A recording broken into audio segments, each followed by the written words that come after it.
Olá, você já deve ter parado para pensar que durante a vida todos nós temos alguns segredos que se revelam diante do momento em que descobrimos um grande amigo, momento em que criamos coragem em compartilhar com o pai, com a mãe ou com um mentor espiritual, momentos em que nós resolvemos aliviar a bagagem e falar sobre determinados aspectos da vida, situações da vida que doeu muito, que foi desconfortável ou até não tenha doído necessariamente, mas que era uma situação que se configurava como pecado, como erro, como transgressão, e aquilo te sufocava e você então acabou revelando aquilo que estava em oculto, aquilo que estava em sigilo.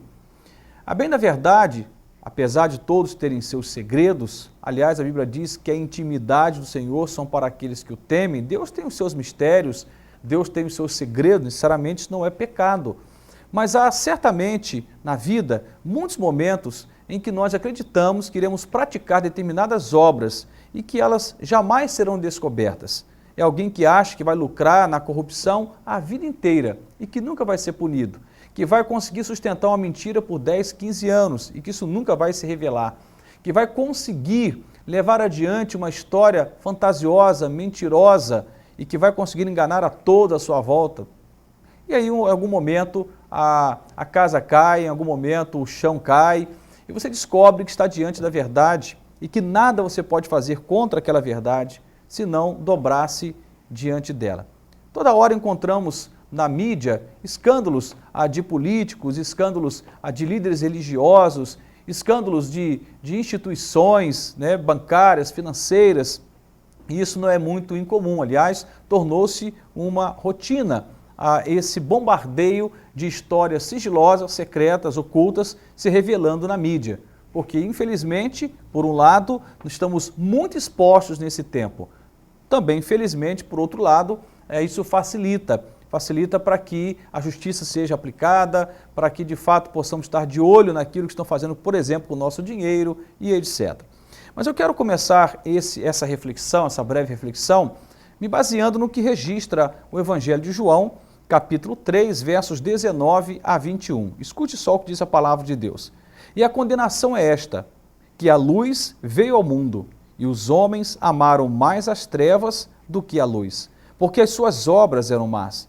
Porque todo aquele que faz o mal odeia a luz, e não vem para a luz, para que as suas obras não sejam reprovadas. Mas quem pratica a verdade, vem para a luz, a fim de que as suas obras sejam manifestas, porque são feitas em Deus. O texto vai colocar diante de nós aqui trevas e luz. E quando o texto propõe essa discussão sobre obras nas trevas ou feitas nas trevas e obras feitas na luz, está em questão aqui dois reinos, o reino de Deus e o reino de Satanás. Até porque, segundo a Bíblia, ele, Satanás, é mentiroso desde o princípio. O que caracteriza, dentre outras características, o que caracteriza Lúcifer, o anjo caído, é a mentira, o engano. E, naturalmente, o reino dele é um reino de mentiras, é um reino de coisas ocultas, de segredos, de faz de conta. No entanto, a Bíblia diz que as obras de Deus, elas estão na luz, até porque uma coisa interessante, registrada também por João, em uma de suas cartas, que diz que Deus é luz e que nele não há trevas em Deus. Deus é luz e nele não há trevas. Aquele que diz estar com Deus precisa andar na luz como Deus é luz. E é essa a proposta de Deus para nós, andarmos na luz. Não termos segredos, não termos nada do que nos envergonharmos, de termos uma história limpa, um nome limpo, de não precisarmos fugir de cidade para cidade, de lugar para lugar, de não precisar mudar de nome, de país, de saber que a vida ela está sendo vivida com alguns erros, porque somos gente e nós erramos mesmo, mas que não há necessariamente uma vida oculta. O texto vai dizer aqui que as obras praticadas na verdade são obras praticadas na luz. Uma coisa interessante é que qualquer coisa que fazemos, que não pode ser compartilhado, por exemplo, vamos pensar aqui em figuras de importância na nossa vida, um pai, uma mãe, a esposa, o esposo, filhos, qualquer coisa que você faça que tem que ser feita às escuras, e que não pode ser revelada para essas figuras de importância, precisamos pensar duas vezes antes de prosseguir ou com aquela escolha, né, ou com aquela ação, ou até mesmo antes de fazer aquela ação. Vamos pensar nessa posição, porque se está sendo feito nas trevas, ou seja, está sendo feito na escuridão, não podemos atribuir a esta obra, a esta ação, tratar-se de uma obra de Deus, nem de longe. Precisamos entender isto. Aquilo que é de Deus é feito na verdade, na sinceridade, na transparência, é feito na luz. Aquilo que é feito no reino do diabo, no reino de Satanás, como a Bíblia diz aqui, é algo feito nas trevas, na escuridão. Então, muita gente tem levado uma vida de duplicidade, a dupla identidade, ou até às vezes mais do que isso, e não necessariamente como um transtorno psicopatológico.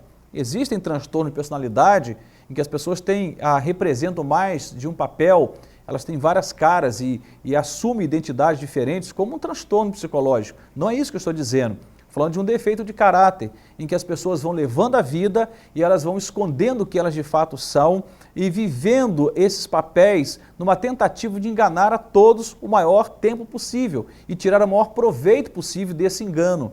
Mas a Bíblia vai dizer para nós, lá em Mateus 10, 26, que não há nada encoberto que não haja de revelar-se e que não há nada oculto que não haja de saber-se. Em algum momento o que está nas trevas é colocado na luz. A Bíblia diz aqui, olha que coisa interessante, no texto já lido de Mateus 3, 19, 21, diz aqui que a luz veio ao mundo, falando de Cristo, e os homens amaram mais as trevas do que a luz. Por que é que os homens amaram mais as trevas do que a luz? Ele justifica, porque as suas obras eram más.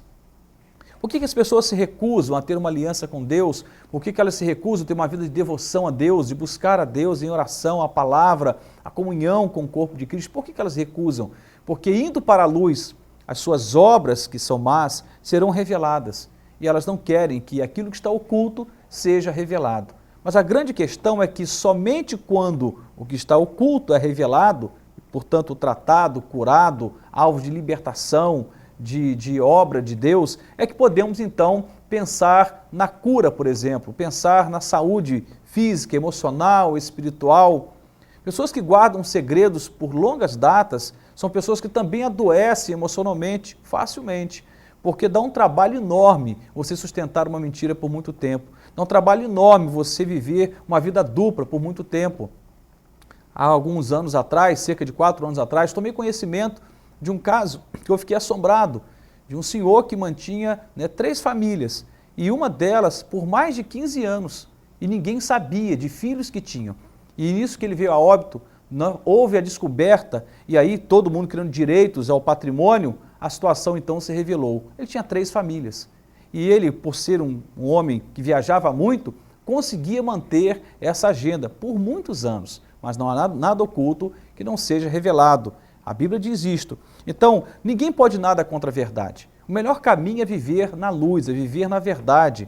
E eu sei que tem gente aí que está caminhando por essa vida de ocultismo, não necessariamente no campo da espiritualidade, dos cultos pagãos, não é isso. A vida de segredos e sigilos, de faz de conta, de mentira, e esse é um problema gravíssimo. Porque a bênção de Deus não habita nas trevas, a bênção de Deus habita na luz. Deus não pode abençoar o que você está fazendo na escuridão. Deus não pode abençoar o que você está fazendo em oculto, em secreto. Entenda isso. Deus é o Deus da transparência. A Bíblia diz: conhecereis a verdade e a verdade vos libertará. A verdade liberta, a mentira escraviza.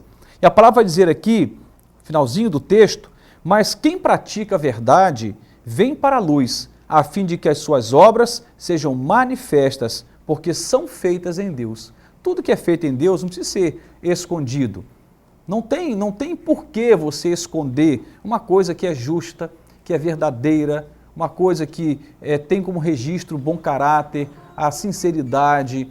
Mas quando você tem uma vida e o registro daquilo que você está fazendo faz coro com a desonestidade, com a mentira, com a fraudulência, com a corrupção, aí então foge-se da luz a fim de que estas obras não sejam descobertas. O máximo que as pessoas conseguem é ganhar algum tempo, mas a verdade sempre prevalece. Eu não me recordo, ao longo da minha vida, de algo que não se revelou. Tudo se revela, mesmo na morte. Isso já aconteceu. Eu sou 15 anos, há 15 anos eu exerço o ministério pastoral e já vi muitas histórias. Histórias que só se revelaram depois da morte de alguém, como o caso que eu citei agora há pouco e que tornou-se uma vergonha para a família.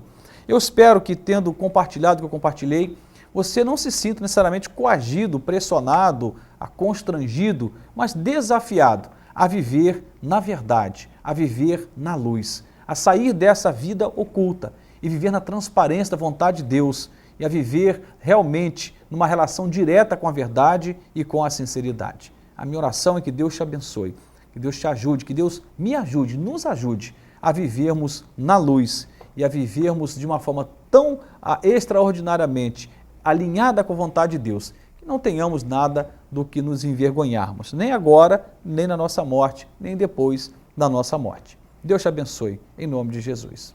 Amém.